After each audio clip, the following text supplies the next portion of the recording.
ये भी बहुत तेज गति से आ रही है।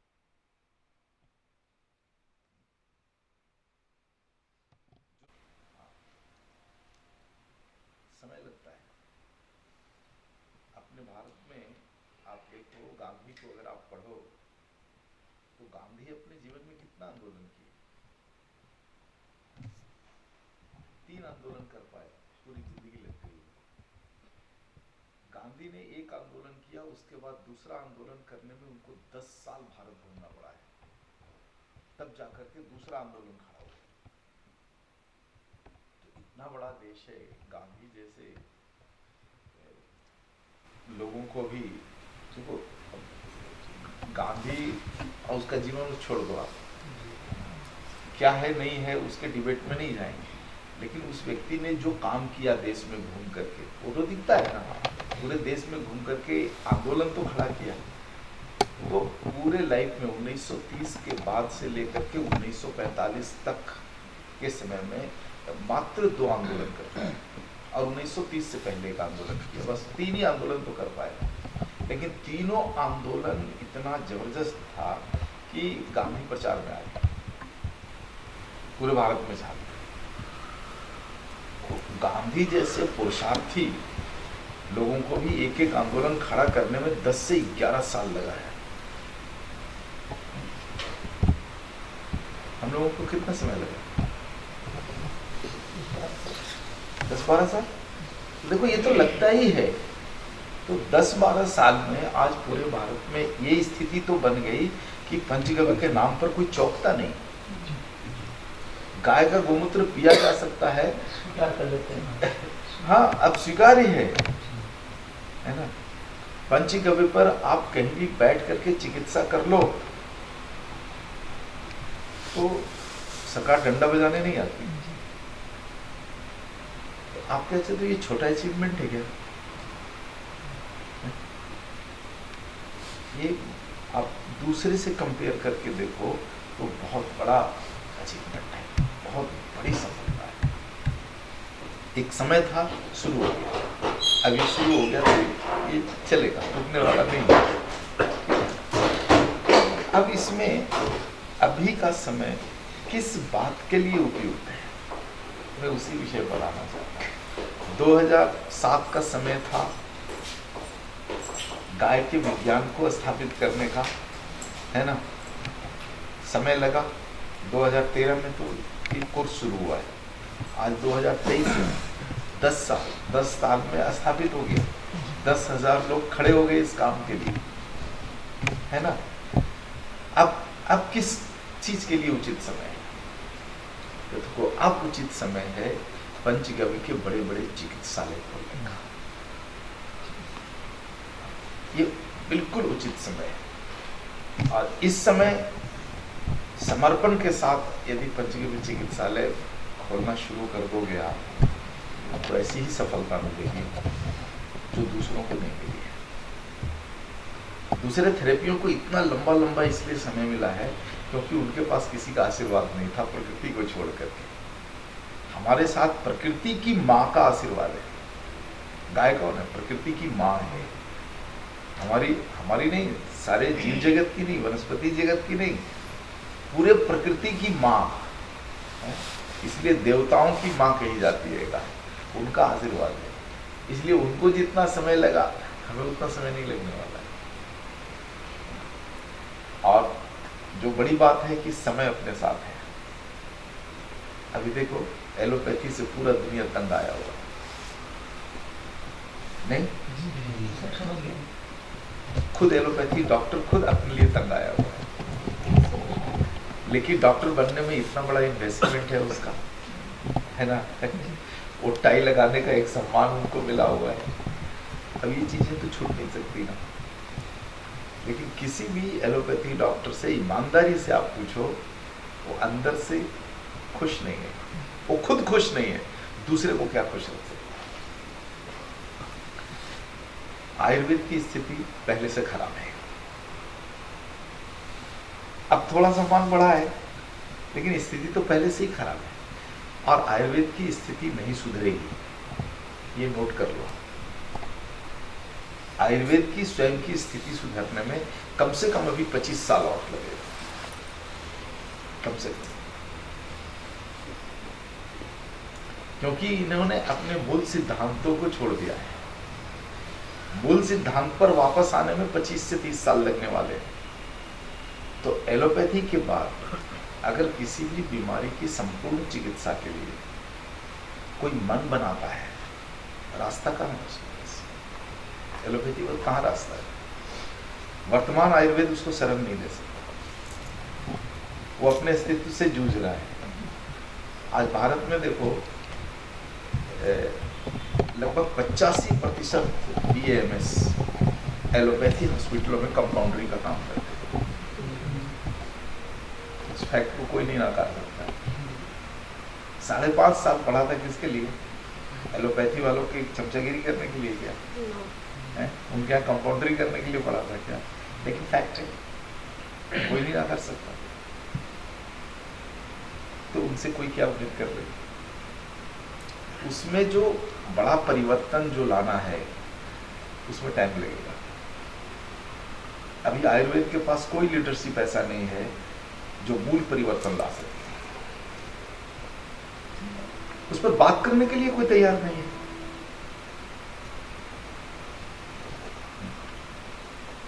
तो एलोपैथी से भटकने के बाद आदमी को यदि संपूर्ण चिकित्सा के लिए कहीं शरण मिलने वाला है तो ये गाय के पास ही मिलने वाला है,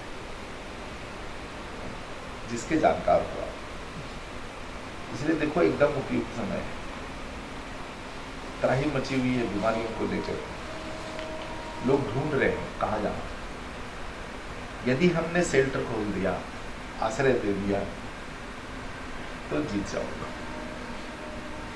और इसीलिए देखो पिछले साल से मेरा पूरा फोकस इसी बात पर है कि जितने गवसिद्ध है जो तैयार हुए हैं अभी तक, है ना, नए गवसिद्धों को तैयार करने से अच्छा है जो तैयार हैं उनके लिए बड़ा प्लेटफॉर्म किया।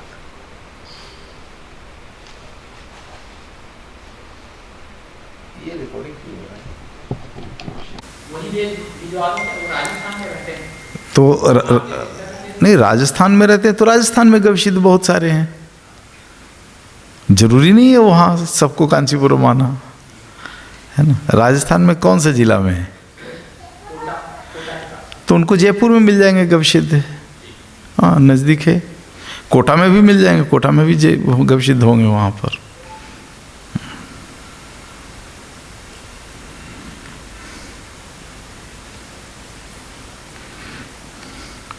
और बताइए, और किन्हीं का है प्रश्न?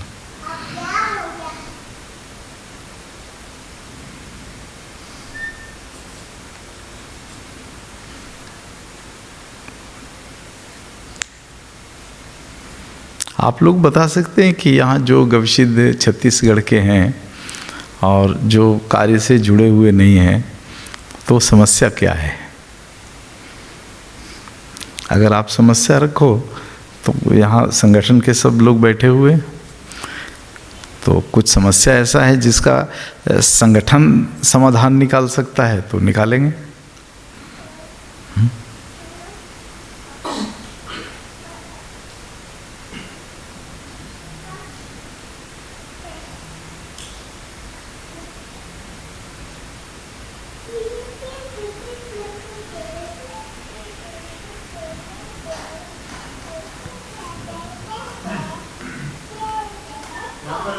बताइए, मैं पंचगव्य के माध्यम से जैसे डॉक्टर है वैसे सीखना चाह रहा हूँ, तो क्या करना पड़ेगा मेरे को? एक क्या है, उस समय एक प्रॉब्लम आया था कि मेरे यहाँ प्रेस वाले पहुँच गए, उस समय बहुत भीड़ लगी। तो बोले कि ये कौन कौन सी मतलब बीमारी की दवाई दे रहे हो, कब से दे रहे हो, कितने लोग ठीक हुआ है? तो मैं पूरा कापी दे दिया उसको। मैं बोला कोई भी मरीज से आप बात कर लो जो नहीं आया और क्या तुम पैसा लिया क्या नहीं लिया, तो कहते लो वॉकिंग वो लोग वैसे किए। तो बोले हाँ मैं गया था, एलर्जी काम से गया था, ठीक हो गया, मेरे से भी नहीं लिया। कैंसर वाले बोले कि हाँ मैं गया था, मेरे से 750 रुपये लिया। ये HIV वाले गए, बोले 750 रुपये लिया।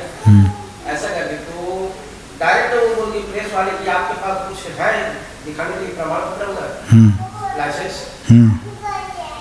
मैं बोला नहीं। बोले यार आपसे आते मैं समझा रहा हूँ ये काम करो, ये तो फंस जाओ।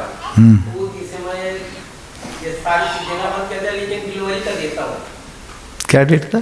डिलीवरी वाली दवाई डिलीवरी के लिए, हाँ हाँ, अच्छा जी हाँ। तो उसके लिए क्या करना पड़ेगा मेरे जैसे लाइसेंस जैसे बोल रहे हैं? तो आप कहाँ से हैं? सुहेला अपना जिला हो जाए। तो अभी राजनांदगांव में जो शुरू करने जा रहे हैं, ये दिलेश्वर जी अवधेश जी सब मिलके जो शुरू कर रहे हैं विस्तार केंद्र, वहाँ पढ़ाई कर लीजिए। हाँ, तो आप चैनल में जुड़ जाइए। हाँ, पहली बात तो है कि प्रेस वालों को ये पूछने का अधिकार किसने दिया, है ना? हम कितना पैसा लेते, कितना कमाते, क्या करते, इसका प्रेस से क्या मतलब है?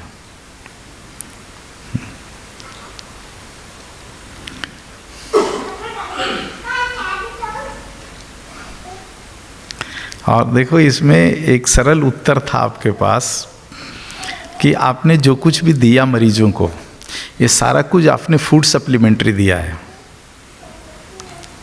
भोज्य औषध दिया है, मेडिसिन नहीं दिया है। मेडिसिन दिया है, भोज्य औषध दिया है। ऐसा भोजन जो औषधि की तरह काम करता हो, उसके लिए कोई डॉक्टरी के लाइसेंस की आवश्यकता ही नहीं पड़ती। आपके यहाँ से कोई मरीज दूध खरीद कर पीकर ठीक हो गया तो दूध बेचने के लिए लाइसेंस चाहिए क्या? है? चावल की बहुत सारी ऐसी वैरायटी है जिससे बहुत सारी बीमारियां ठीक होती है। अब आपके यहाँ छत्तीसगढ़ के चावल का नाम मुझे नहीं मालूम, लेकिन चावल के बहुत सारे प्रकार हैं, अलग अलग बीमार। हमारे यहाँ तमिलनाडु में शरीर के एक एक अंग के लिए एक एक चावल है, एक एक बीमारी के लिए एक एक चावल है।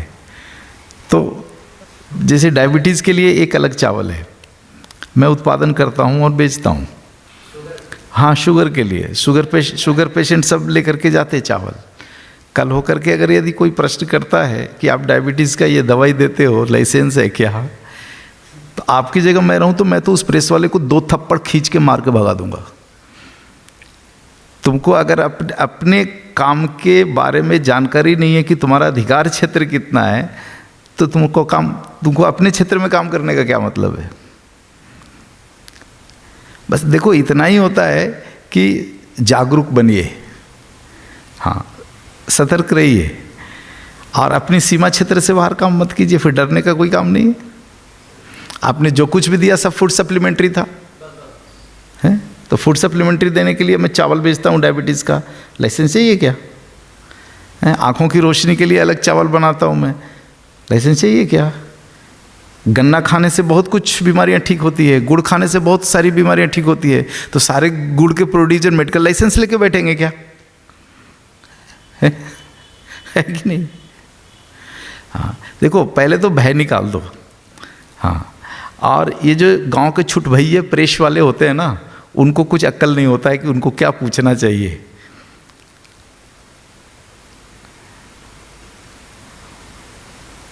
तो भय निकाल दो, सब ठीक हो जाएगा।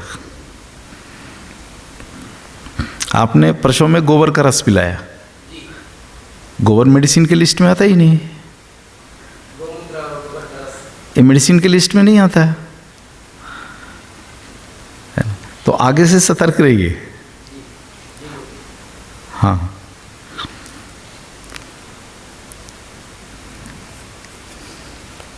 और जुड़ जाइए गविशेद परिवार से, नामांकन ले लीजिए।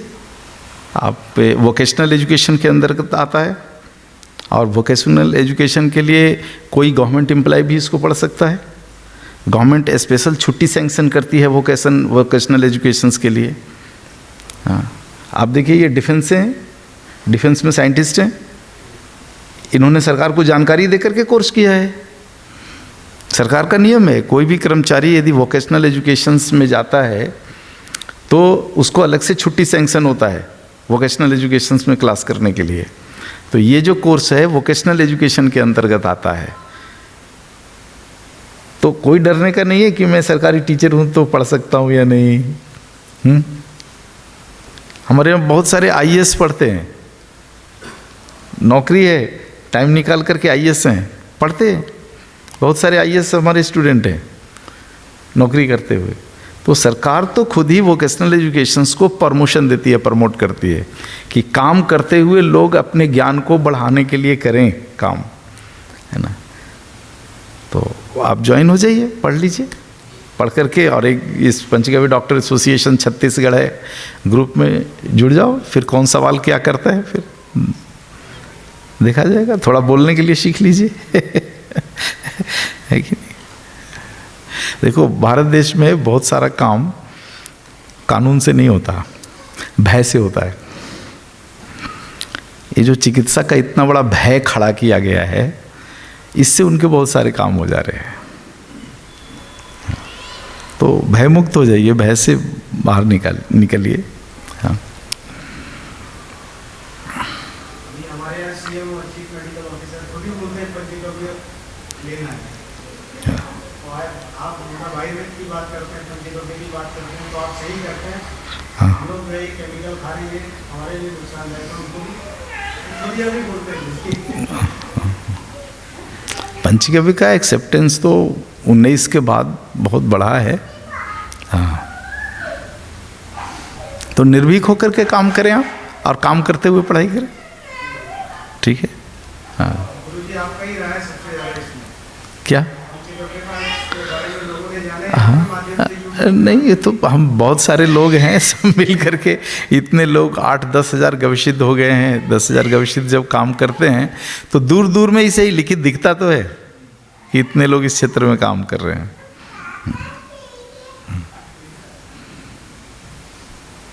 और किन्हीं को कुछ प्रश्न करना है?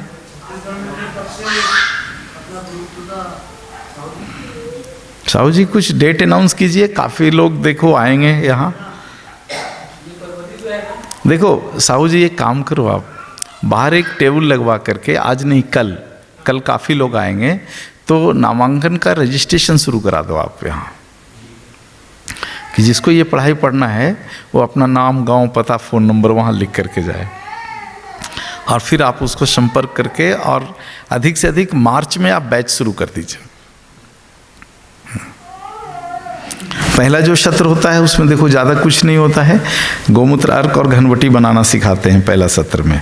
इतना तो आप लोग कर ही लेंगे अभी, जो व्यवस्था है उस व्यवस्था में, है कि नहीं। और फिर 3 महीने के बाद दूसरी कक्षा होती है, उस 3 महीना में आप सारी व्यवस्था फिर खड़ी कर लें, है ना।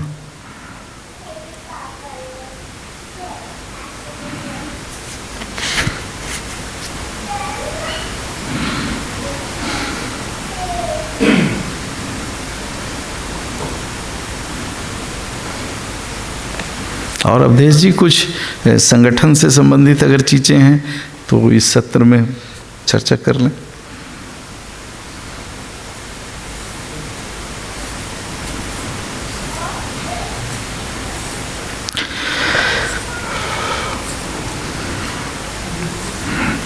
इस बार का राष्ट्रीय सम्मेलन वृंदावन में रखा है। तिथि पता है ना? 22, 23 और 24 नवंबर। हाँ,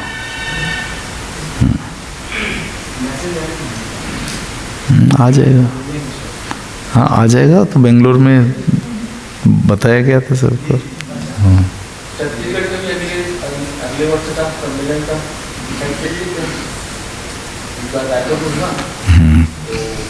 भविष्य जो है और कोई जाना चाह रहे हैं अपने क्षेत्र में प्रस्ताव रख सकते हैं। हाँ अच्छा है, आज सत्र में उतना भीड़ नहीं है तो इसको कर लीजिए, तय कर लें। देखिए नहीं बताएंगे जो क्षेत्र वाले हमारे क्षेत्र में होना चाहिए, जो काम करते हो तो आगे रहते हैं हमारे क्षेत्र में, तो कौन ये रास्ते में यही करते हैं। तो और कोई प्रस्ताव रखते शायद प्रबल रूप से जिम्मेदार नहीं हो सकता।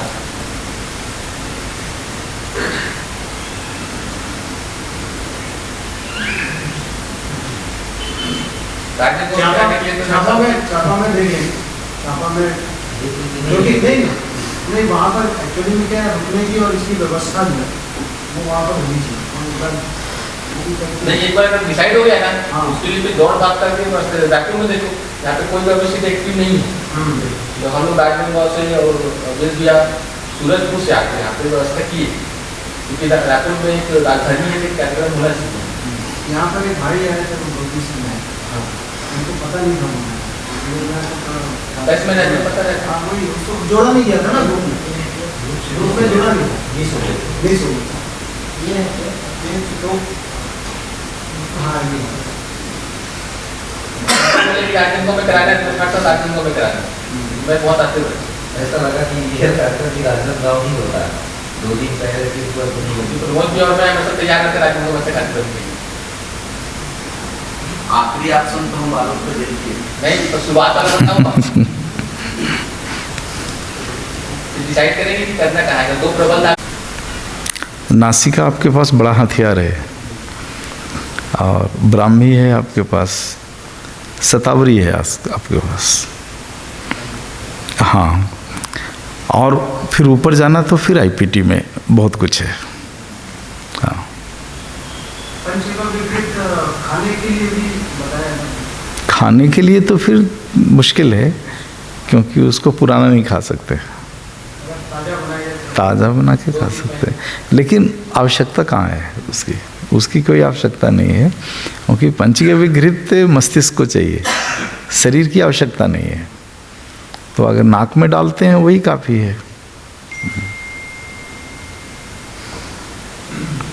देखो, एक सरल गणित अगर देखो आप, तो आज जितनी भी जो बड़ी बड़ी थेरेपियां हैं, एलोपैथी है या फिर मॉडर्न आयुर्वेद है, इनके यहाँ जितने काम नहीं होते हैं, पंचगव्य में वो सारे काम सरलता से होते हैं।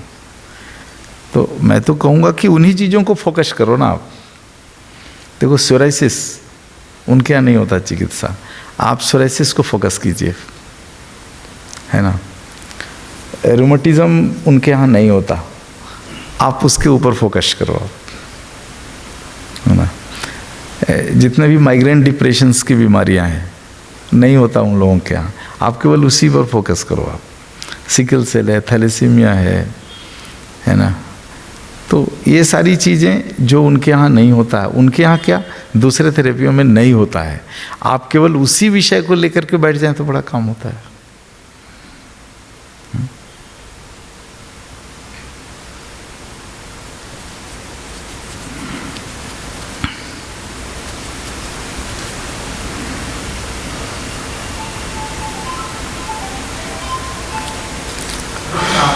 को हर बीमारी में वो दे सकते हैं क्या है?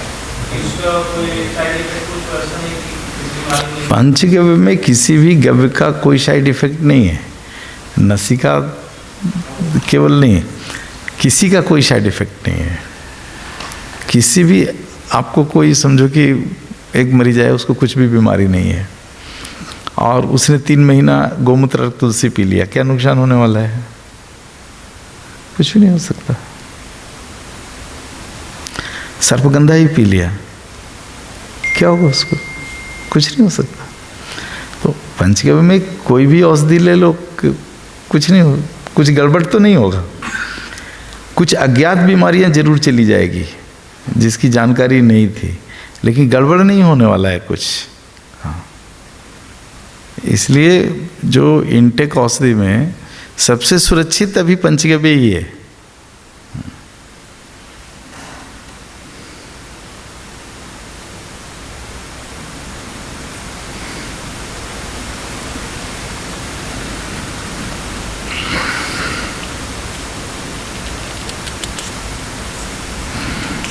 कुछ आप लोग अपना अनुभव शेयर करेंगे गविशिद जो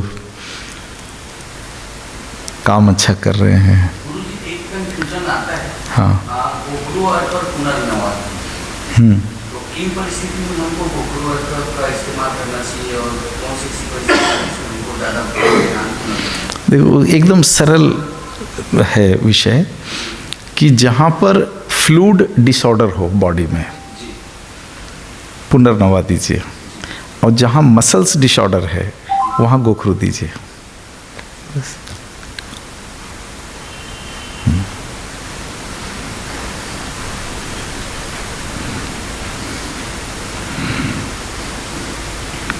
मसल्स डिसऑर्डर का कोई उदाहरण बता सकते हैं आप लोग? नहीं, ये जो पूछ रहे हैं उस विषय पर बात कर रहे हो हैं? Yes, correct. प्रोस्टेट का इनलार्जमेंट ये मसल डिसऑर्डर है। तो यहाँ पर जितना बढ़िया गोखरू काम करेगा, पुनर्नवा नहीं करेगा। हाँ, गोखरू गोखरू मसल्स डिसऑर्डर जहाँ आ गया वहाँ, लेकिन अकेले गोखरू नहीं, पुनर्नवा के साथ गोखरू। हाँ हाँ, एक समय गोखरू दे दो आप। मसल्स डेवलपमेंट का शरीर में समय कब होता है? बढ़िया समय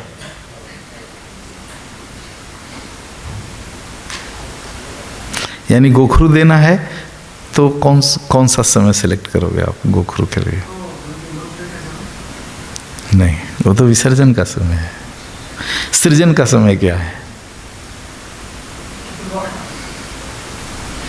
वो तो क्लोजिंग है, सॉफ्टवेयर क्लोजिंग है उस समय।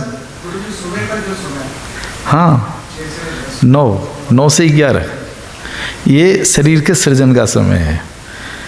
तो कहीं गांठ हो गया, ट्यूमर हो गया तो बैड है ना, बुरा सृजन है, तो उसको हटाने के लिए ये समय सेलेक्ट कीजिए 9 से 11 है ना। और पुनर्नवा विसर्जन के समय दीजिए। विसर्जन का बढ़िया समय है 3 से 5 शाम में, उस समय दे तो जाएगा।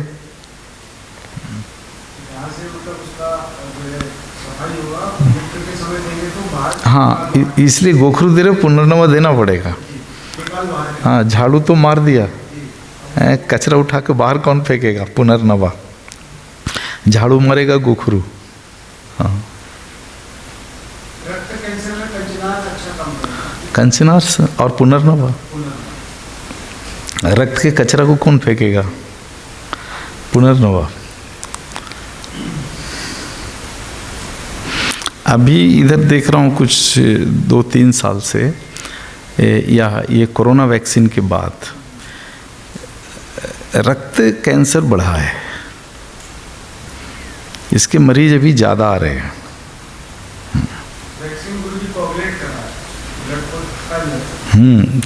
कहीं कुछ तो गड़बड़ इसने किया है कोरोना वैक्सीन ने।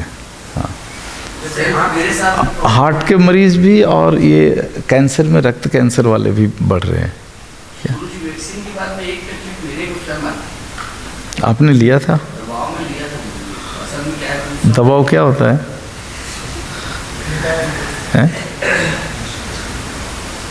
प्रेशर डालते दवा है। नहीं, गविसिद्धि के ऊपर भी प्रेशर अगर किसी का काम करे है? गविसिद्ध मतलब का क्या? अच्छा, चालू नहीं किया थे।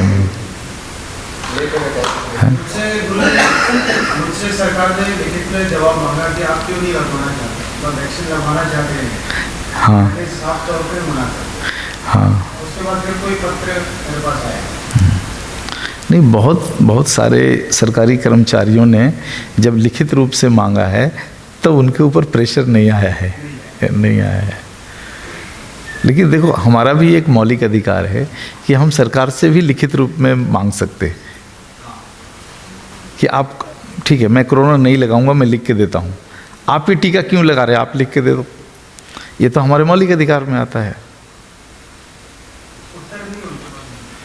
वो वहीं से चले जाएंगे जहाँ लिखित आपने मांगा, तो वहीं से चले जाएंगे। ये पूछ रहे कि उसके पहले कभी इस तरह का परेशानी मुझको नहीं था। अभी क्या है, कभी मैं तो सुबह शाम भोजन जैसे ही करता हूँ तो तुरंत बात मेरे कब बनता है, तत्काल कब बनेगा और कब निकलेगा। इसका मतलब है कि आपका डाइजेशन सिस्टम को खराब किया है। तुरंत भोजन के बाद होता है। नहीं, देखो, भोजन के बाद कफ बनना ही चाहिए, लेकिन अल्प मात्रा में बनना चाहिए। वो शरीर का नियोजन है वैसा। लेकिन अधिक कफ बनना फिर वो गड़बड़ है। हाँ, कफ तो बढ़ता ही है। देखो, कफ और पित्त भोजन के बाद यदि बढ़ता है, इसका मतलब आपका भोजन ठीक है। भोजन सामान्य अवस्था में कफ को भी और पित्त को भी बढ़ाएगा, वात को गिराएगा। हाँ, लेकिन यदि आपने कोई भोजन किया है जिससे आपका वात बढ़ा है लेकिन कफ और पित्त गिरा है, इसका मतलब भोजन ठीक नहीं है। सही भोजन की वही पहचान है। तो कफ बढ़ना बुरा नहीं है, लेकिन ज़्यादा नहीं बढ़ना।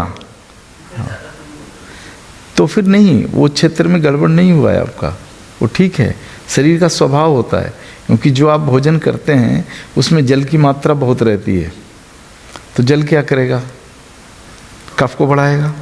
भोजन में अग्नि की मात्रा रहती है, क्या करेगा? पित्त बढ़ाएगा। लेकिन सही भोजन में वायु की मात्रा नहीं होती, तो वात नहीं बढ़ना चाहिए। यदि वात बढ़ा है तो भोजन गलत है।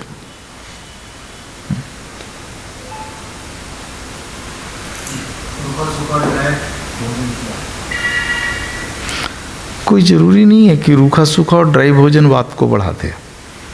जैसे गेहूं की सूखी रोटी वात बढ़ा देगा, लेकिन बाजरी का, मक्का का, मड़ुआ का सूखा रोटी वात नहीं बढ़ाएगा।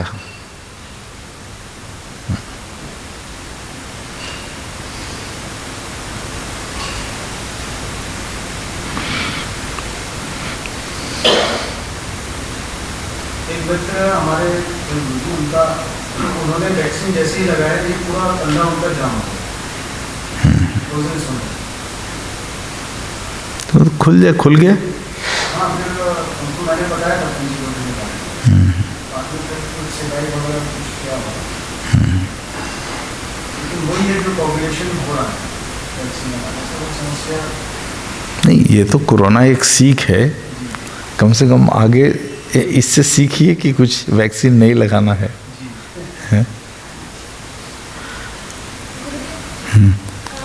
बूस्टर डोज जब से लगाया था तो 6 महीने तो बहुत परेशान हुई। बूस्टर डोज लगाने के कुछ समय बाद ही ना मुझे बहुत छींक आता था और सर्दी एनी टाइम रहता था। पहले मुझे साल या 2 साल में एक बार हो गया तो बहुत था, उसके बाद खादी में होता था। मैं मतलब फिजिकली बहुत फिट थी, पर बूस्टर डोज लगने के बाद ही मुझे मतलब बहुत सारे इफेक्ट चालू हुए। सर्दी में तो नाक बहते रहते हैं। केवल आपका नहीं, बहुत लोगों को उसी के कारण है। नहीं, एलर्जी के पहले। नहीं, ये देखो, एक व्यक्ति के साथ ऐसा हो तो मान सकते हैं कि उसको प्राकृतिक रूप से एलर्जी हुआ होगा, लेकिन हम लोग एक साल में 30, 35, 40 हज़ार मरीजों को टैकल करते हैं। पूरा गवशीद परिवार मिलके भारत में 35 से 40 हज़ार मरीजों को टैकल करते हैं। अनऑफिशियल तो बहुत संख्या ज़्यादा जाएगी, मैं ऑफिशियल रिकॉर्ड बता रहा हूँ। तो 35-40 हज़ार लोगों में जो चीज़ें आ रही है, उसके आधार पर मैं कह सकता हूँ बूस्टर डोज का ही परिणाम होगा। जैसे देखो, ये रूमेटिक अर्थराइटिस के बहुत सारे मरीज आते हैं अभी, अपने बच्चे खास करके। विकलांग बच्चे बहुत आते हैं हम लोगों के पास चिकित्सा के लिए, क्योंकि एलोपैथी में उसकी कोई सही चिकित्सा नहीं होती, तब वो लोग कोई भारतीय चिकित्सा पद्धति, जुगाड़, ये सब में लोग जाते हैं। तो अपने पास साल में बहुत सारे आते हैं, तो हम लोग इसका रिकॉर्ड रखते हैं। मैं विशेष रूप से रिकॉर्ड रखता हूँ कि कोई भी आया तो उसकी प्री चिकित्सा क्या क्या हुई है, ये ज़रूर हम निकालते हैं, निकाल करके रिकॉर्ड रखते हैं। तो जो अपने पास आंकड़े बोलते हैं कि जिन लोगों को, जिन बच्चों को बचपन में पोलियो के ड्रॉप्स लगे हैं, ज़्यादातर विकलांग वही हुए हैं। ये मैं नहीं कह रहा हूँ, जो रिकॉर्ड्स हमारे पास आते हैं, हम जो एक सर्वे करते हैं, वो सर्वे तो यही कहता है। हमारे गाँव में बच्ची है, 11 या 12 क्लास में, उसका ना मासिक दर्द स्टार्ट ही नहीं हुआ है, तो इस चिकित्सा से पॉसिबल है? बिल्कुल, क्यों नहीं पॉसिबल है। देखो पंचगव्य नहीं, कोई भी सही चिकित्सा से संभव हो जाएगा। मैं उनको बहुत इलाज कराया। सही जगह पर नहीं गए होंगे, अब उनको सही जगह पर भेज दो गविसिद्धों के पास, हो जाएगा। ये मासिक धर्म में बहुत काम किया बोली है, बहुत अच्छी जगह है, तो ये हो जाता है। कभी मिल जाएगा। देखो कुछ केसेस हैं मासिक नहीं शुरू होने का, बहुत कम केसेस हैं जो मुश्किल से होता है, लेकिन वो केसेस जो है ना केवल उस क्षेत्र में हैं जहाँ अंगूर की खेती होती है ना। अंगूर की खेती जहाँ होती है उस क्षेत्र की बालिकाओं के मासिक लेट से आते हैं या नहीं आता है, उनका भी हो जाता है लेकिन मुश्किल से होता है। और सामान्य जगह पर जो है वो तो ऐसे ही हो जाएगा, 3-4 महीना 6 महीना नारी संजीवनी पिला दो, शुरू हो जाएगा। वो मैंने कोई बहुत टेक्निक वाला काम नहीं है। आप किसी को कंसल्ट भी ना करो। कितनी उम्र है? 13 साल, 15-16 है, तो कम से कम 50 ml नारी संजीवनी रोज का पिला दीजिए। नारी संजीवनी एक औषधि होती है पंचगव्य में, और उसको गवार पाठा जो होता है, आलूवीरा का ताज़ा जेल के साथ आप ये पिला दो, 6 महीना चालू हो जाएगा। इसमें कोई बहुत टेक्निकल चीज़ नहीं है कि मरीज को आना पड़ेगा, देखना पड़ेगा, ये करना पड़ेगा, नहीं। पंचगव्य की सब औषधियाँ ऐसी ही है जो कम से कम कंसल्टेंसी पे दिया जा सकता है। आप शुरू करा दो, 6 महीना में नहीं हुआ तब लेके जाना किसी के विशेषज्ञ के पास।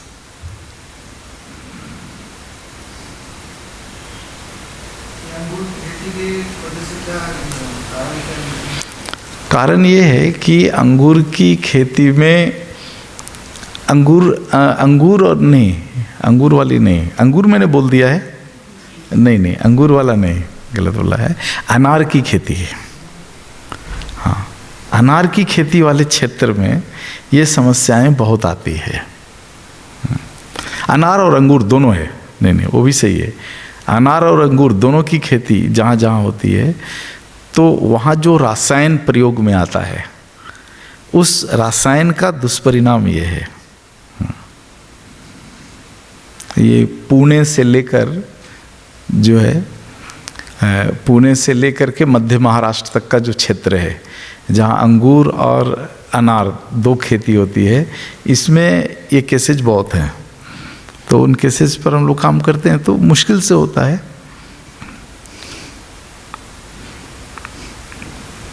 भारत का 2 क्षेत्र ऐसा है जहाँ इस तरह की एक समस्या आती है, एक अनार और अंगूर वाले क्षेत्र में, और एक गन्ने के क्षेत्र में आता है एक समस्या। आपके यहाँ गन्ने की खेती बहुत होती है। आपके यहाँ जो बच्चे हैं ना, उनका अंडकोश विकसित नहीं होता।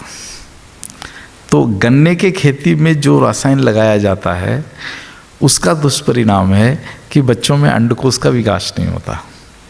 तो वो केसेज आपके यहाँ मुजफ्फरनगर है ना, और उधर बरसाना, मथुरा, वो जो पूरा बेल्ट है, अब कासगंज, ये जो क्षेत्र है उस क्षेत्र में ऐसे बहुत मरीज मिलते हैं, बच्चों का अंडकोश नहीं होता। एलोपैथी जो है चिकित्सा के हिसाब से अंडकोश ही नहीं होता, लेकिन आयुर्वेद के हिसाब से अंडकोश होता है लेकिन अविकसित होता है। इधर जो अंगूर और दाड़िम वाला जो क्षेत्र बता रहा हूँ, वहाँ इनके हिसाब से, मॉडर्न मेडिकल साइंस के हिसाब से गर्भाशय नहीं होता, लेकिन ऐसा नहीं है, गर्भाशय होता है, अविकसित होता है। तो ऐसी बहुत सारी बीमारियाँ जो है अभी वर्तमान में देखो है भारत में, भूगोल विशेष पर, तो उसमें भूगोल का कुछ नहीं है जिक्र।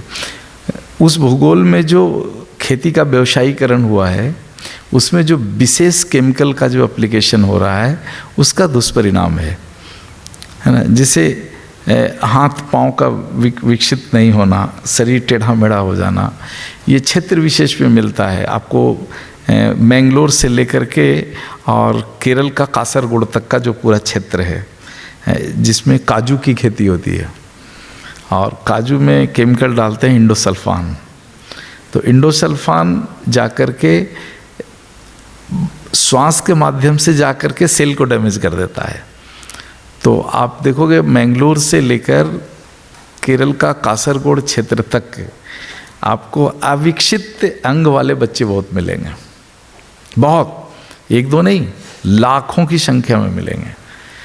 तो एक एक क्षेत्र में एक एक कृषि का व्यवसायीकरण हुआ है, और उसमें जो विशेष केमिकल का जो एप्लीकेशन हो रहा है वो विशेष तरह की अनियमितता शरीर में पैदा किया है। तो इसकी चिकित्सा नहीं होती एलोपैथी। एलोपैथी का किसी के पास नहीं होता, क्योंकि ये सब लोगों ने क्या किया है, चिकित्सा को एक यूनिवर्सल एप्लीकेशन बताया है। हाँ, और मूलतः चिकित्सा जो है वो यूनिवर्सल एप्लीकेशन नहीं है। हाँ, चिकित्सा विकेंद्रित प्रयोग है।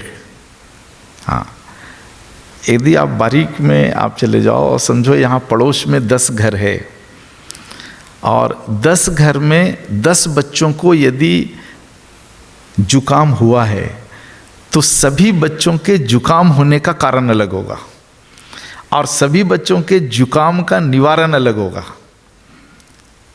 आयुर्वेद ये कहता है। लेकिन जो थेरेपियाँ अभी है बढ़ चढ़ करके काम कर रही है, ये कहती है ऐसा नहीं है। रसिया में, रूस में अगर किसी को सर्दी हुआ है तो उसका कारण भी वही है, और आपके रायपुर में भी किसी को सर्दी हुआ है उसका भी वही कारण है, और दोनों का निवारण एक है। आयुर्वेद यहाँ पर इस मत से अलग है। वो कहता नहीं, देशांतर छोड़ दो आप, एक घर से दूसरे घर में की ज्योग्राफी अलग होती है। आपके यहाँ जो भोजन, आपके रसोई घर में जितना मसाला रखा हुआ है, क्या पड़ोसी के घर में वही है? आपके नाश्ता, दोपहर का खाना, शाम का नाश्ता, रात का खाना जो होता है, क्या यही कंपोजिशन पड़ोसी के यहाँ है? नहीं है ना। तो भूगोल बदल गया, और भूगोल बदल गया तो कारण बदल गया, और कारण बदल गया तो निवारण बदल गया। आयुर्वेद ये कहता है। लेकिन आज का जो मॉडर्न साइंस है वो किसी भी वस्तु को यूनिवर्सल प्लेटफॉर्म पर लाने की कोशिश करता है। हाँ, अभी देखो भारत में मेडिकल कॉलेज में बच्चों के एडमिशन नहीं हो रहे, पैसा बहुत है। यहाँ के बच्चे रूस भाग रहे मेडिकल साइंस पढ़ने के लिए। तो वहाँ से जो बच्चे मेडिकल साइंस पढ़ करके आए उन पर यहाँ रोक लगा प्रैक्टिस करने पर। फिर ले दे करके कुछ समझौता हुआ इनका, और फिर हुआ कि ठीक है आप यहाँ एक एग्ज़ाम लिख करके फिर यहाँ प्रैक्टिस शुरू कर दो आप। वो इसी कारण से रूस क्या पढ़ाएगा कि भारत में किसी बच्चे को का कफ क्यों पड़ता है, ये रूस क्या पढ़ाएगा?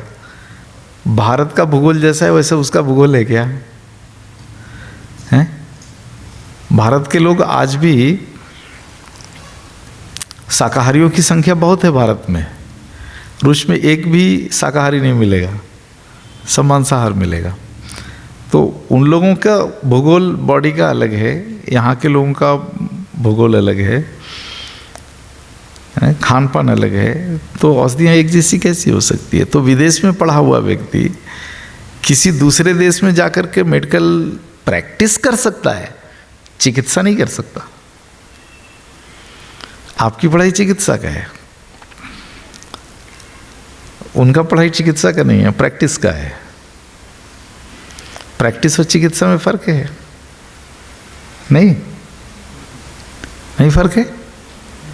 प्रैक्टिस, ये काम नहीं किया तो दूसरा दे दो, दूसरा काम नहीं किया तो तीसरा दे दो, तीसरा काम नहीं किया तो चौथा दे दो। This is called practice. चिकित्सा में क्या होता है, नहीं काम किया तो केवल डोज बदलता है। हाँ, सर्दी जुकाम हो गया तो हम गोमूत्र अर्क तुलसी के सिवा दूसरा कुछ दे ही नहीं सकते। 10 ml लिया है, नहीं ठीक हो रहा, अच्छा भाई 15 ml ले ले। अच्छा 15 ml से भी काम नहीं हुआ, 25 ml ले लो। औषधि कभी नहीं बदलेगी, क्योंकि औषधि का चयन आपने सही किया है, शरीर के अनुपान में मात्रा केवल आपने कम किया होगा, उसको बढ़ाने की ज़रूरत है। इसको कहते हैं चिकित्सा। हाँ, और उसको क्या कहते हैं? लग गया तो तीर, नहीं तो तुक्का। ठीक है, यहाँ ऐसा नहीं होता है, यहाँ निर्धारित होता है ये समस्या, तो ये निवारण है। डोज गलत हो सकता है, औषधि गलत नहीं हो सकती यहाँ पर। तो वहाँ चिकित्सा नहीं होती है, वहाँ प्रैक्टिस होता है। हाँ,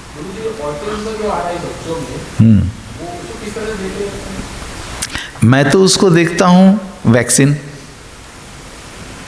देखो, मैं सीधा सर्वे के ऊपर चलता हूँ, इसलिए हर साल अपना सर्वे चलते रहता है ना। अब इस बार भी मुझे लगता है 500 से ज़्यादा सर्वे रिपोर्ट आए हुए हैं। हाँ, इस बार अभी उसकी स्टडी चल रही है, वृंदावन वाले बुलेटिन में वो छपेगा।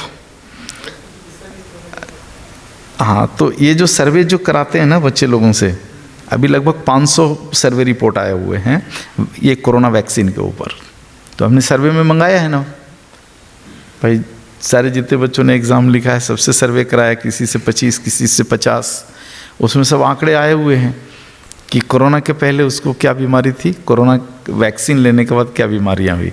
अभी उसकी स्टडी चल रही है, इस साल उसकी रिपोर्ट छपेगी, तो इस साल उसकी रिपोर्ट छापूंगा। तो अपना तो देखो काम सीधा सर्वे पर चलता है, सर्वे के आधार पर चलता है, कहाँ क्या हो रहा है, क्या गड़बड़ी चल रही है। तो ऑटिज़म में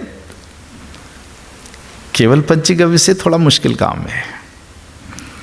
हाँ, वो फिर आपको कंपोजिशंस में आना पड़ेगा ऑटिज़म में, क्योंकि autism is the cell disorder, है ना। शरीर के अंदर 200 तरह के सेल्स हैं, उसमें चयन करना पड़ेगा कि कौन कौन सा सेल्स खराब है, कौन कौन सा ग्रुप ऑफ सेल्स खराब है। तो पंचगव्य औषधियों के साथ यदि आप सेल मेडिसिन का एप्लीकेशन करोगे तो ऑटिज़म से बाहर निकलेगा। केवल पंचगव्य से नहीं भी निकलेगा, लंबा समय भी लग सकता है। सेल लेवल तक जाकर के काम करना है तो सेल मेडिसिन, और नहीं तो फिर होम्योपैथी या बायोकम्पोजिशंस को कंबाइंड करके दीजिए, ऑटिज़म ठीक होता है। अभी एक बहुत अद्भुत रिजल्ट आया है ऑटिज़म का, महाराष्ट्र का। एक महाराष्ट्र में जब सम्मेलन था पिछला साल 2022 में सम्मेलन था, तो एक बच्चा आया था, 15 साल का होगा, वो ऑटिज़म का 100% शिकार था, 100%। एकदम बॉडी उसका अष्टवक्र की तरह था, बिल्कुल ना तो खड़ा हो सकता, ना बैठ सकता, ना लेट सकता, कोई भी पोजीशंस में वो 2 मिनट से ज़्यादा नहीं रुक सकता है। इतना ज़्यादा विकृति वाला नहीं मिला था अभी तक। और 15 साल का है, और 5 साल में उसको ऑटिज़म हुआ था, 4-5 साल की उम्र में, और 15 साल की उम्र तक उसने चिकित्सा कराई है, 10-12 साल चिकित्सा कराई है, न तो बढ़ा न घटा, वो ऐसा ही स्थिति में था। फिर वो आया सम्मेलन में, उसकी चिकित्सा शुरू की। 2022 अभी तो 2 साल भी पूरा नहीं हुआ है, अब वो बच्चा साइकिल चलाकर स्कूल जाता है। कल्पना करो आप।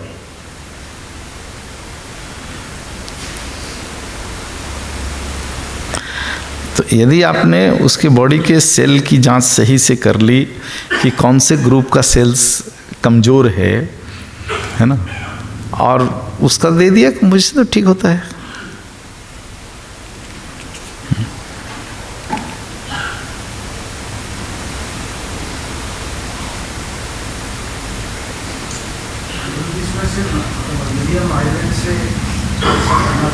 क्या आयुर्वेद से अगर ऑटिज्म की चिकित्सा की है तो क्या सेल मेडिसिन क्या है?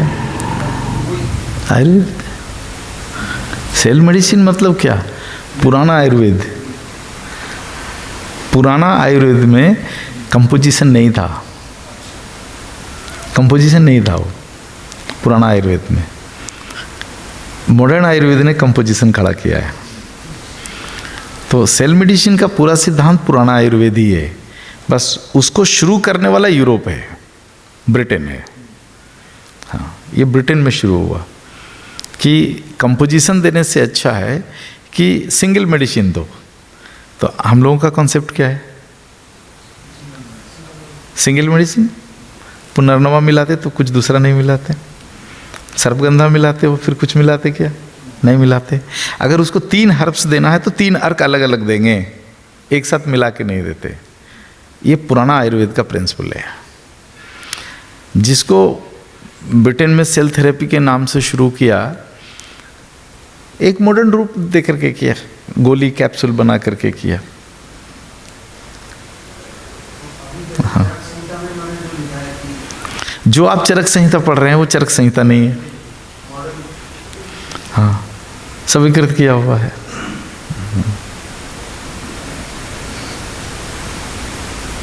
मुझे एक तरह की रिसर्च होती है जो बहुत सारे बैगा लोग होते हैं।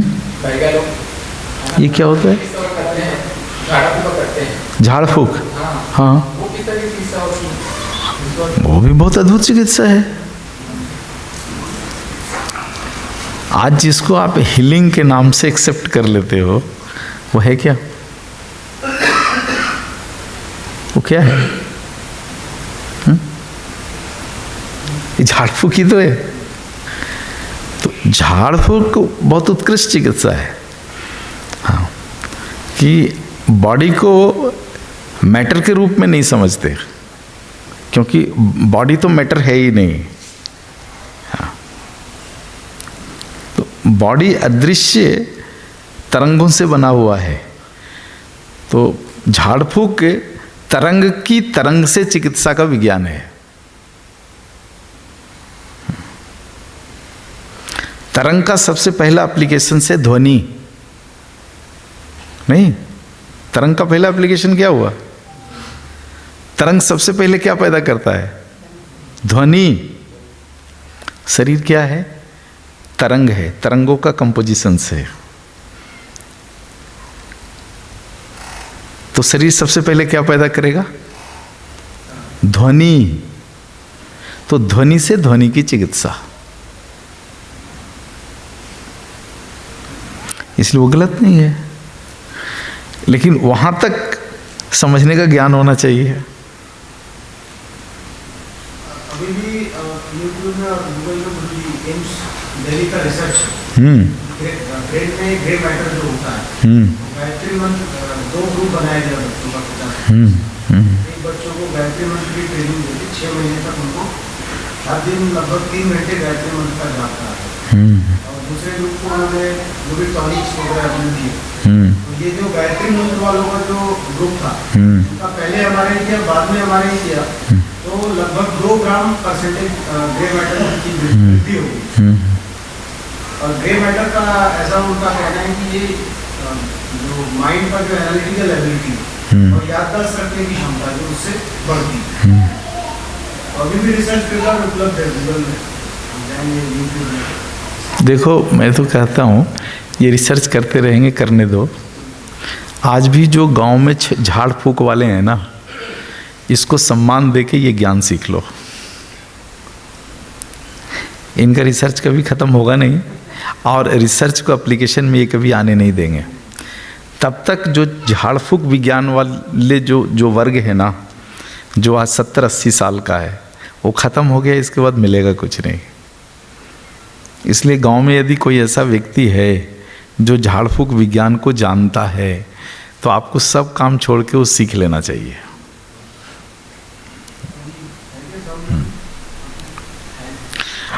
और देखो, झाड़ फूक पर जिस दिन कोई मुकदमा कर देना, मैं तो कहता हूँ सीधा मेरे पास आ जाना, वो मुकदमा जीत के रहूँगा।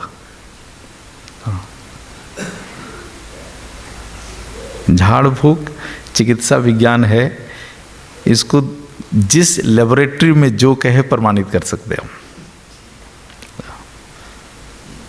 इसलिए भय नहीं करना कि झाड़ फूक से झाड़ फूक करेंगे तो हमको अंधविश्वास में फंसा लेंगे, कोई फंसा के तो देखे। देखो लड़ने वाले लोग नहीं हैं, तकलीफ वहीं पर है। इसलिए ये सब जो लोग हैं जो बहुत ज़्यादा मटेरियल बाजी करते रहते हैं, इनका बोलबाल इसीलिए बढ़ता है क्योंकि इस क्षेत्र का आदमी कोई जुझारू नहीं होता, वो सरल और शांत प्रवृत्ति का होता है। जो तरंगीय विज्ञान को समझ गया वो उसमें सरलता आ जाती है जीवन में।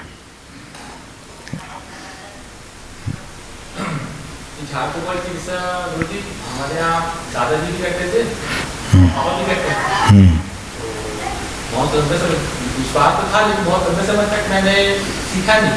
लेकिन चिकित्सा के क्षेत्र में आया तो उससे जरूरत लगी, इसकी आवश्यकता महसूस हुई, थोड़ा तो बहुत सीखा मैं और एप्लीकेशन करने चालू किया। अद्भुत रिजल्ट आएगा। शरीर अंततः जिन चीज़ों से बना है, आप उस सूक्ष्मता में जाके उसकी चिकित्सा करोगे तो सरल हो ही जाएगा। सभी को फिर इसमें सभी को सिखाया भी जा सकता है। हाँ, सिखाया जा सकता है। अक्सर झाड़ फूक वाले बैगर लोग जो होते हैं वो शराब और मांस का सेवन करते हैं। हाँ, तो ये कहाँ पर गलत है सर? इस टाइप से जानकारी दीजिए। देखो, किसी भी तरह का नशा करना ये तो सामाजिकता से हटके है, वो सामाजिकता में तो स्वीकार नहीं है। और मंत्र चिकित्सा करने के लिए कोई ज़रूरी नहीं है कि आप कोई नशे के शिकार हों या नशे का शिकारी शराब पी के ही मंत्रोच्चारण होगा, ऐसा बिल्कुल नहीं है। दोनों विषय अलग है। और शराब पी के भी मंत्रोच्चारण जो कर रहा है वो भी ठीक कर रहा है, तो इसका मतलब ये नहीं कि शराब पीने पर मुहर लग गई कि शराब पीना चाहिए। ऐसा नहीं है। जो मंत्र चिकित्सा वो कर रहा है वो उसका शरीर नहीं कर रहा है। शराब शरीर पी रहा है, लेकिन मंत्रोच्चारण उसका शरीर नहीं कर रहा है। आपको उस लेवल में जाके सोचना पड़ेगा। शरीर की हर अनैतिकता में आत्मा लिप्त हो कोई ज़रूरी नहीं है। शरीर का गणित अलग है और शरीर को चलाने वाली आत्मा का गणित अलग है। तो इसको सीधे शब्दों में कहेंगे बैड प्रैक्टिस, अच्छा नहीं है और ज़रूरी भी नहीं है।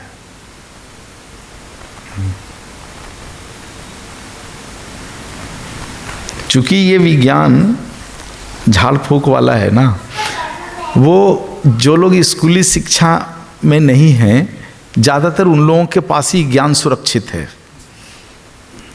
ना। और ये सारे लोग जो है वो शारीरिक श्रम करने वाले लोग होते हैं। कोई कहीं मजदूर है ना, कोई पत्थर तोड़ने वाला है, कोई खेती में काम करने वाला है, कोई महुआ चुनने वाला है ना, कोई जंगल की चीज़ों को ला करके बेच के पेट भरने वाला है। ये वाला वर्ग के पास ये ज्ञान है और वो वर्ग शराब का सेवन तो करता है।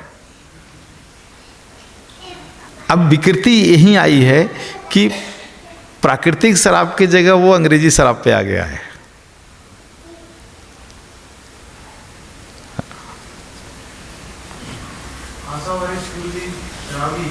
शराबी, हाँ। अब वो देखो थोड़ा बड़ा डिबेट वाला जो है विषय है, उस पर हम लोग ज़्यादा नहीं पढ़ते डिबेट वाले विषय पे। हाँ,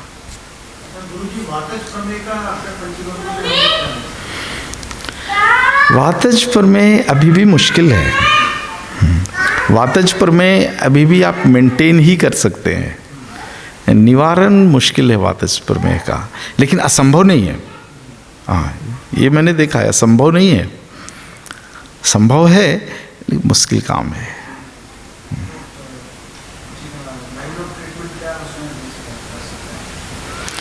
देखो, मानसिक तनाव शून्य करना, औषधियाँ लगभग वही है।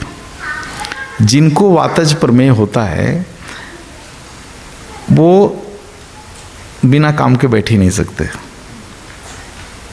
बैठेंगे भी तो काम लेके बैठेंगे, वो छूटेगा नहीं उनको, वो उनकी प्रकृति में होता है। तो वातज प्रमेय ठीक होगा कहाँ से? वातज प्रमेय का मतलब आप समझ लो शरीर का सट रस विकृत हो जाना, और सट रस विकृति हो गया तो आप किसी भी तरह का तनाव नहीं ले सकते।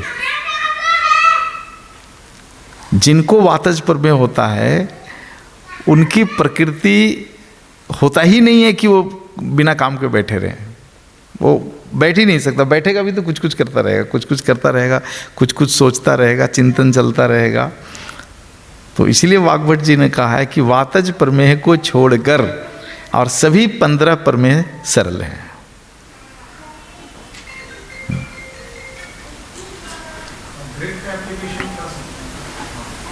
कुछ भी कर लीजिए, जब तक उसका स्वभाव नहीं बदलेंगे वो नहीं ठीक होगा, और वातज प्रमेह वाले स्वभाव नहीं बदलते। हाँ, ये जैसे हमारे पास एक पेशेंट आया था, तो वो उनका कहना है कि जैसे मैंने उनको दिया औषधियाँ, तो लेवल उनका 300 350 तक 300 400 मिल, और मानसिक रोग भी था। और उनका कहना है कि भाई हम एलोपैथी पे जाते हैं तो हमारा जो है 200-250 तक रहता है। तो उसको पेशेंट हमारे पास आया है लेवल को हम कम कर सके, उसके लिए हमको कुछ ना कुछ तो उसको देना ही जरूरी नहीं है, ये जरूरी नहीं है। ये देखिए, जो सामाजिक जो परिवर्तन चलते रहता है दुनिया में, और उस सामाजिक परिवर्तन के कारण जो सामान्य तनाव रहता है लोगों में, इसको कैसे ठीक करेंगे आप? या कोई मरीज कैसे ठीक कर लेगा? एक उदाहरण के लिए मैं बचपन की कहानी कहता हूँ। मेरा बचपन 50 साल पहले, 50 साल पहले के भारत में क्या हुआ है ये मैंने अपनी आंखों से देखा है। 50 साल पहले का भारत में, तो 50 साल पहले का भारत में क्या होता था कि 3-4 बच्चे होते थे, किसी भी गृहस्थ के 3-4 बच्चे होते थे, और उस गृहस्थ के पास टेंशन नहीं होता था कि हमारा 5 बच्चा को मैं सेटल कहाँ करूँगा। उसको थोड़ा भी तनाव नहीं होता था कि एक को डॉक्टर बनाना है, एक को इंजीनियर बनाना है, एक को IPS कराना है, कोई बिल्कुल टेंशन नहीं होता था। वो अपने भाग्य के आधार पर जो पढ़ लेगा, जो बन जाएगा सो बन जाएगा, और नहीं तो फिर खेती है, खेती करेगा। 50 साल पहले का भारत, लगभग हर गृहस्थ की ऐसी सोच थी। आज 5 तो छोड़ दो, एक बच्चा भी है तो 24 घंटा गृहस्थ टेंशन में रहता है कि मेरा बच्चा IAS कैसे बन जाए। शायद बच्चे को उसका टेंशन ना हो, लेकिन पेरेंट्स को उसका टेंशन होता है। तो शरीर का वातज बिगड़े, इसका उपाय तो खुद ही कर लिया है उसने, तो आप क्या औषधि दे देंगे? इस तरह के जो सामाजिक सोच का जो परिवर्तन होते रहता है और जो चीज़ें बदलते रहती है, इसके आधार पर जनित शरीर के प्रकोप पर क्या करेंगे आप? या कोई भी क्या कर लेगा? जैसे देखो, आज से 10 साल पहले फेसबुक नहीं था, ट्विटर नहीं था, बहुत हाईफाई लोगों के पास था, सामान्य व्यक्ति के पास नहीं था। कोई भी, या 20 साल पहले ले लो, जब मोबाइल फैमिलियर नहीं था,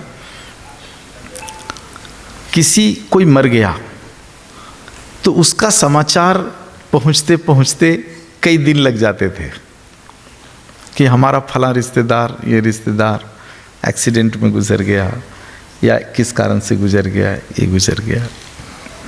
और उस तक जो समाचार पहुंचता था वो बड़े सरल रूप में पहुंचता था। अभी क्या हुआ है? गुजरने पर उसका परिवार नहीं, कोई साथी टक से फोन उठाएगा, अरे तुमको मालूम है क्या फला आदमी मर गया। अचानक शॉक लगता है। ये परिवर्तन आया पिछले 10-12 सालों में कि कोई भी ऐसा समाचार जिससे आपको आघात लग जाए, वो किसी भी क्षण आप तक पहुंच सकता है,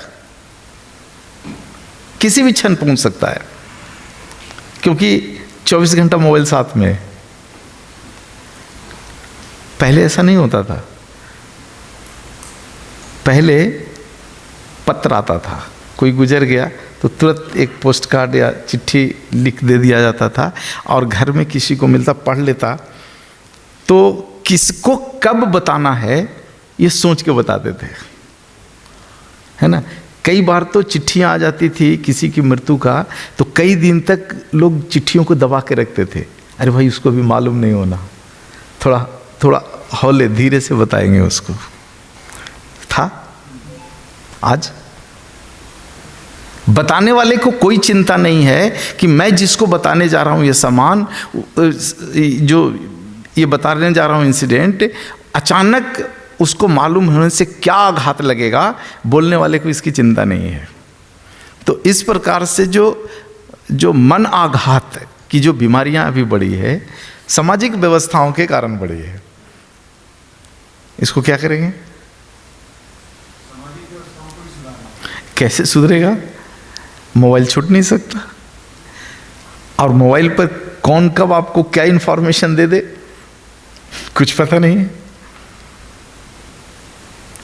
तो समय के साथ सामाजिक व्यवस्था बदलने के कारण बहुत सारे ऐसे परिवर्तन आते हैं, जिस परिवर्तन के कारण अलग अलग तरह की बीमारियां जनित होती है, और उससे लड़ने का फिर उस समय के थेरेपियों के पास कोई गणित नहीं होता, सोच भी नहीं होती। ये जो दो प्रसंग आपके सामने रखे हैं, बड़े से बड़े डॉक्टर, मेडिकल कंसल्टेंट्स के पास बैठ के आप विचार कर लीजिए, उनको अब ये सोच आई ही नहीं होगी। जो रिसर्च में बैठा हुआ, जो ड्रग्स रिसर्च में बैठा हुआ व्यक्ति है, उसकी सोच अभी यहाँ तक आई ही नहीं होगी, तो इसकी औषधियाँ कहाँ से आएगी?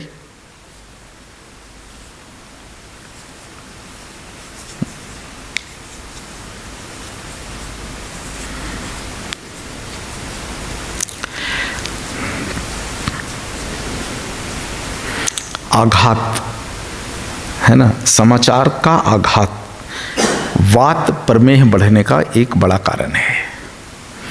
इसलिए आज जो लोगों में प्रमेह हो रहा है, उसमें वात प्रमेह की संख्या बढ़ी है, दूसरे प्रमेह की संख्या घटी है, वात प्रमेह की संख्या बढ़ी है। इसलिए वात प्रमेह को जड़ से खत्म करना मुश्किल काम है, असंभव नहीं कह रहा हूँ मैं, मुश्किल काम है। हाँ।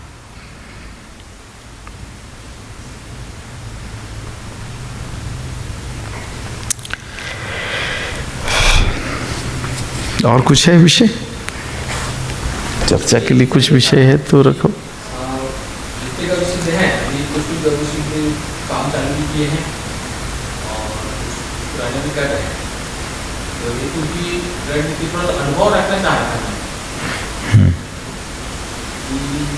बहुत सारे गरुड़ हैं मेरे बैच से पहले 2017 में मेरा बैच कंप्लीट हुआ, उसके पहले का देखा मैं तो 1-2 गरुड़ दिखते हुए करते चलते। उसके बाद से प्रयास ये रहा कि आपके मार्गदर्शन से जितने भी गरुड़ आ रहे हैं उनको थोड़ा सा टचअप करें, तो प्रयास किया। तो लगभग सभी गरुड़ कुछ न कुछ तो कर रहे हैं, कोई औषधि बना रहा है, कोई प्रैक्टिस कर रहे हैं, थोड़ा सा दर्द ठीक कर रहे हैं, लेकिन कर रहे हैं।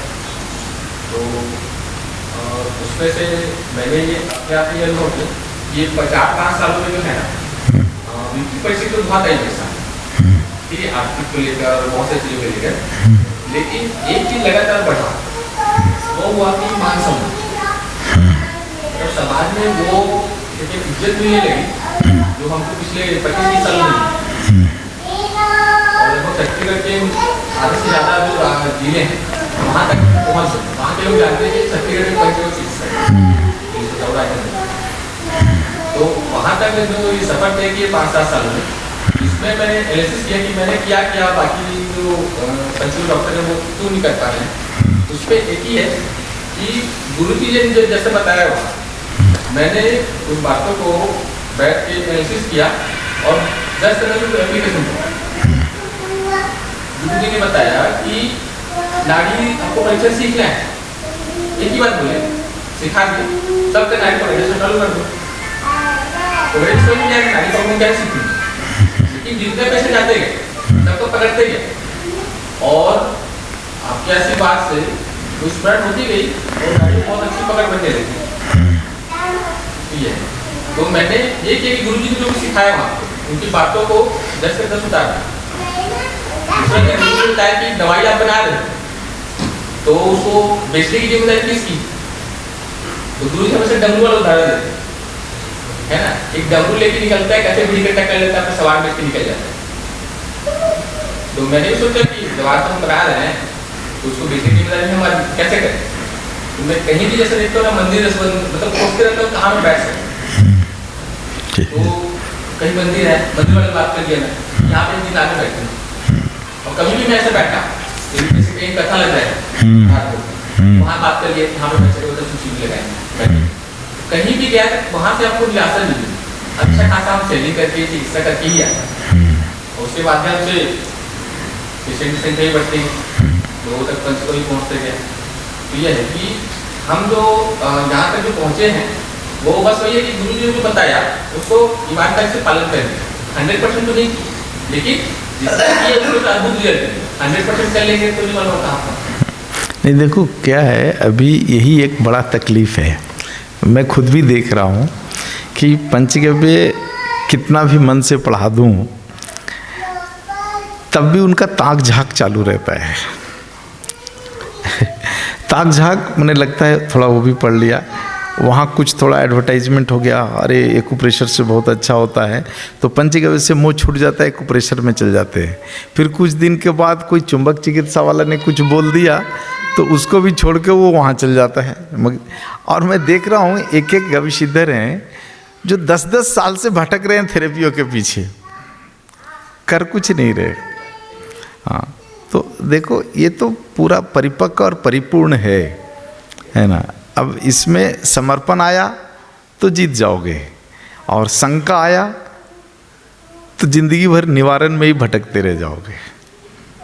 हाँ, वही होता है। हाँ, मैं सभी का जितने बात करते हैं सबसे रहता हूँ, मैं वही पूछता हूँ कि आपने गुरु को मिला के सबसे पहले क्या सिखाते हैं गुरु, है ना, बताओ।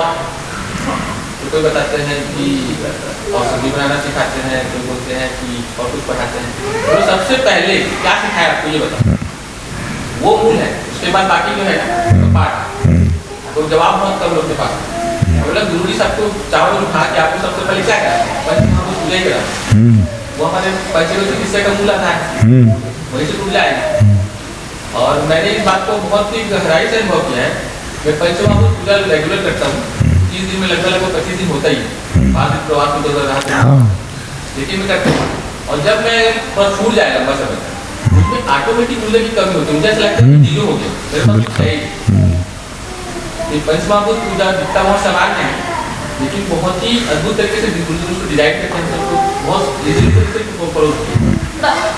तो अगर जो भी पंचमहाभूत पूजा करेंगे उनके सामने ई फॉर्म बढ़ फ्री है, ऐसा मेरा अनुभव। नहीं वो तो है बिल्कुल, जो छोटी छोटी चीज़ें दिखने में लगती है लेकिन वो उसका परिणाम गंभीर है, उनको छोड़ देते निगविसिद्ध और कहीं किसी के कहने पर भटक जाते हैं।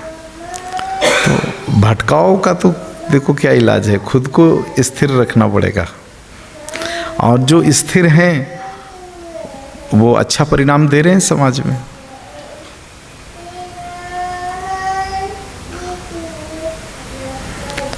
और जहाँ तक व्यवस्थापन का सवाल है तो इससे बढ़िया क्या व्यवस्थापन हो सकता है कि साल में पूरे राष्ट्र के लोग, पूरे राष्ट्र भर के गविसिद्ध बैठते हैं, वर्ष में एक बार आप अपने प्रदेश के लोगों के साथ बैठते हैं और ऐसी भी व्यवस्था है कि वर्ष में एक बार आप अपने ज़िला के लोगों के साथ बैठें, है ना। वर्ष भर जो भी अनुसंधान होता है उसके प्रकाशन के लिए आपके पास प्लेटफार्म है ना। आप कुछ करते हो तो आपकी बात सरकार तक सहज से पहुँचे, इसकी व्यवस्था है। तो देखो व्यवस्थापन तो जितना हमें गौमाँ से प्रेरणा मिली या जो दिखा लगभग इम्प्लीमेंट किया है, लेकिन वही है कि बरसात जब शुरू होता है ना तो ज़रूरी नहीं है कि बरसात के कारण जितने छोटे नाले बने हैं सभी का विलय नदी में हो जाए, ज़रूरी नहीं होता है। बहुत सारे नाले रास्ते में सूख जाते हैं, ये प्रकृति है, कुछ नहीं कर सकते। अब एक पंचगव्य चिकित्सा का एक प्रवाह चला है, इस प्रवाह में नाले की तरह कोई उत्पन्न होता है तो ज़रूरी नहीं है कि वो ज्ञान के गंगा में जाकर के मिले, कुछ पहले भी सूख जाएंगे, इसको रोक नहीं सकते। हाँ, उनको दिशा जरूर दे सकते हैं। हाँ, तो दिशा देना अपना कर्तव्य है और लक्ष्य तक पहुंचना उनका कर्तव्य है।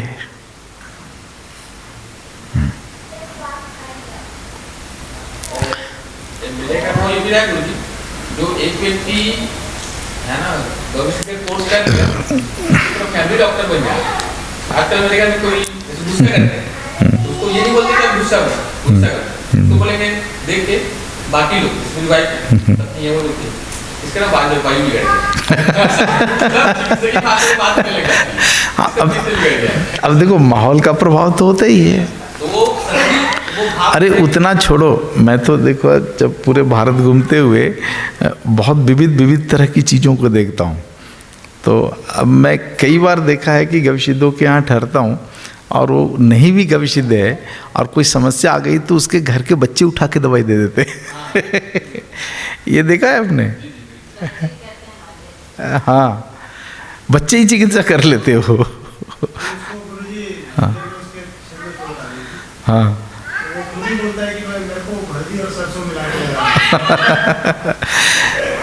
आप देखो कई बार ऐसा घटित हुआ है अपनी गौशाला में कि कोई बड़ा व्यक्ति नहीं है, गौशाला में सब छोटे छोटे बच्चे ही थे।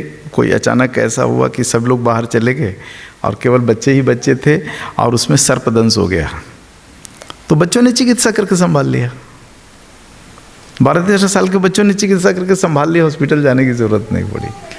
तो देखो परिवार का एक जो माहौल जो बनता है, ये पंचगव्य विज्ञान को लेकर, गाय के विज्ञान को लेकर के, तो बच्चे तो सबसे जल्दी उस चीज़ों को ग्रहण करते हैं और सबसे ज़्यादा जल्दी सीखते हैं। तो इसीलिए तो कहता हूँ कि इस विज्ञान को आप अपने परिवार में इस प्रकार से आत्मसात कीजिए कि इस पर पीढ़ियाँ चलनी चाहिए। ये मूलतः जो ये ज्ञान है वो परंपरा से आने वाला और परंपरा तक चलने वाला ज्ञान है, इसलिए अपने आने वाली पीढ़ियों को इस क्षेत्र में लाने का निर्धारण करना चाहिए। इसलिए अभी ये 1 मीट रखा है, अभी एक प्रोग्राम होने वाला है, ऑनलाइन प्रोग्राम होने वाला है। गविसिद्ध के 15 साल से ऊपर के उम्र के बच्चों के लिए एक जो है ऑनलाइन एक सेशन रखा है, एक मोटिवेशनल सेशंस, कि आपके पिताजी ने या आपकी माताजी ने गाय के क्षेत्र का चुनाव किया, तो आप भी गाय के क्षेत्र में अपना करियर देखो। आपका एम्बिशन क्या है? महीने का 1 लाख कमाना? कोई बात नहीं, इसमें रास्ता निकलता है। 5 लाख रुपए महीने का कमाना? चलो रास्ता निकलता है, आपको उसी रास्ते पर ले जाया जाएगा। आपका एम्बिशंस क्या है कि 200 लोगों को रोज़गार देना? इसमें से रास्ता निकलता है, करेंगे। आपका क्या एम्बिशंस है? नेता बनना? इसमें रास्ता निकलता है। तो ये एक मोटिवेशनल क्लास अभी शुरू करने जा रहे हैं, हाँ, बड़े बच्चों के लिए। तो देखो प्रकृति जो दिशा दे देती है या जो रास्ता दिखा देती है, अपने संगठन में यही खासियत है कि लगभग हम उस पर चलने का प्रयास करते हैं। इसके बावजूद भी कोई भटक जाए तो उसका भाग्य है, कुछ नहीं कर सकते।